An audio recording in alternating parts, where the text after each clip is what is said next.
designate them is there's a bar at the base of the tail and often paired eyes at the head, and that's replicated in the birds as well. Unfortunately, with continued development of the area, it is threatening the very essence of the area. And I would hope that governments, both state and national, come to their senses and recognise the World Heritage significance of this location and protect it. So how exactly is the rock art being destroyed? Well, in two ways. You have the actual footprint of industry that is destroying the landscape that the rock art sits in, and then the second element is the emissions effect on the rock art, that yet we don't have a handle on how bad that is. But Robert Bednarek, as his graph he showed, indicated the potential for loss of the images because of emissions. People have said the emissions are no worse than any capital city. The trouble is we're not in a capital city, we're in an arid coastal environment. Emissions of a city level should not be there. My favourite comment is this one. I need to perhaps explain a little about what Professor Hagelia from Norway means when he talks about acids. You may have noticed that all of the petroglyphs have been produced by hammering through the dark brown patina that covers all rock surfaces in arid Australia. If somebody was to come along and pour acid over this surface, it would remove the mineral accretion. In that process, it would also remove any petroglyphs that happen to be on the surface. It would effectively destroy the rock art. I would like you to look very closely at this photograph. You will notice that the original rock color, this rock is actually colored grey. It's coated by this deposit, which we call a patina. But under the tree, it has actually been removed by acid. So massive emissions at Woodside, 11,000 tons of nitric oxides per year. That's 250,000 tons since the plant came into operation. Is blanketing the surface with these emissions. What goes up has to come down, and comes down everywhere within about 100 kilometers radius. You will find that all vegetation has caused this effect. What happens is that the acidic materials are deposited on all of the surface, but on the rock they are deposited on a two-dimensional surface. In the canopy, in the foliage of the tree, they are deposited in three-dimensional space, and when they become activated by precipitation, they are projected onto a two-dimensional space, a two-dimensional surface. In other words, become quite concentrated. So what we have here is actually an advance warning of what's going to happen to the rest of the rock surfaces. In 2003, following intense lobbying, the Western Australian state government established the Rock Art Monitoring Committee to investigate the possible impact of industrial emissions of the rock art.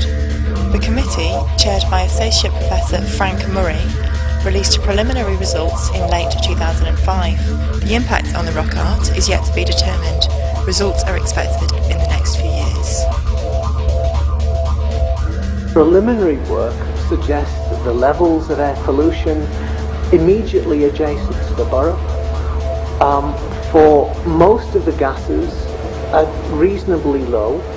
My talk is probably incorrectly titled. It should be the recent background, or even the very recent background, given the archaeological information that we've been shown this morning.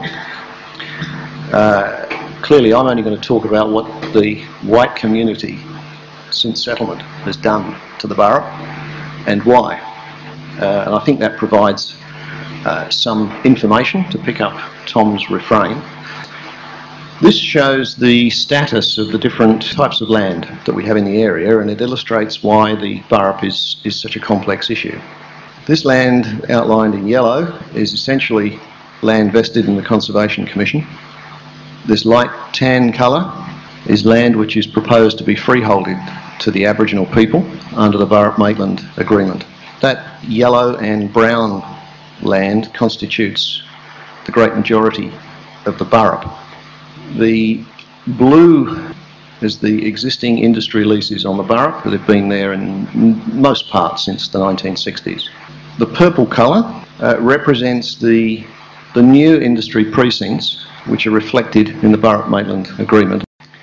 This area now contains, this is someone else's estimate, I think it was the Chamber of Commerce and Industry, this area contains something like $35 billion worth of investment and is responsible for many thousands of jobs, probably 6,000 to 7,000 direct jobs and many more in the community, and a large part of the economic activity that happens here in Perth. It also is responsible or hosts something like half of West Australia's exports. It's the second busiest port in a tonnage basis in Australia, the busiest being in Port Hedland, just to the east. The complex balancing act between the multiple interests of industry, heritage, native title, recreation and the environment has seen the Dampier Archipelago subject to a number of land use planning processes.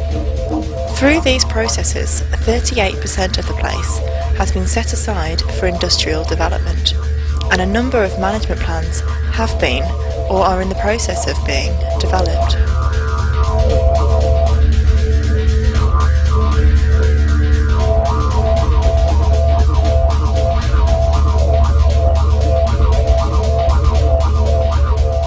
Despite all these initiatives giving recognition to the heritage values of the Dampier Rock Art Precinct, over 4,000 pieces of rock art have been destroyed since records were kept in 1972. Woodside Petroleum, in their most recent development proposal, Pluto, concedes that they will need to relocate or destroy rock art.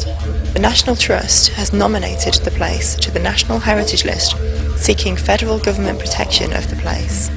So, is there a solution, do you think? There is a solution. Whether we're going to achieve it is not. We're trying for a win-win solution. I know that's rhetoric. It's often used a lot. Basically, the National Trust position is this. We have one holistic management plan for the entire precinct. Currently, there are 7.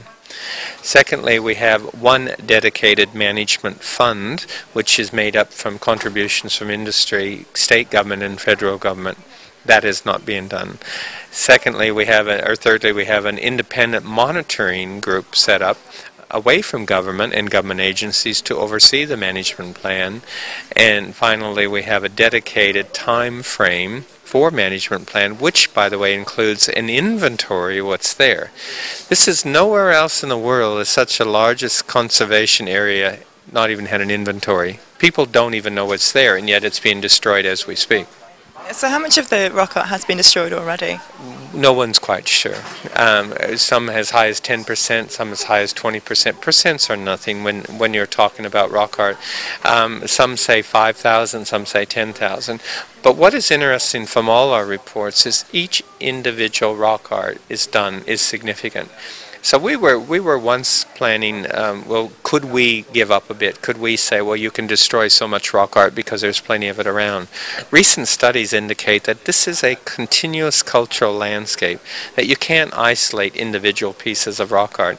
If, for example, you'd use a comparison in European terms, you have a group of Rembrandts in one area and a Mona Lisa by itself. Go ahead and destroy the Mona Lisa because we have all those Rembrandts. I mean, it just doesn't happen.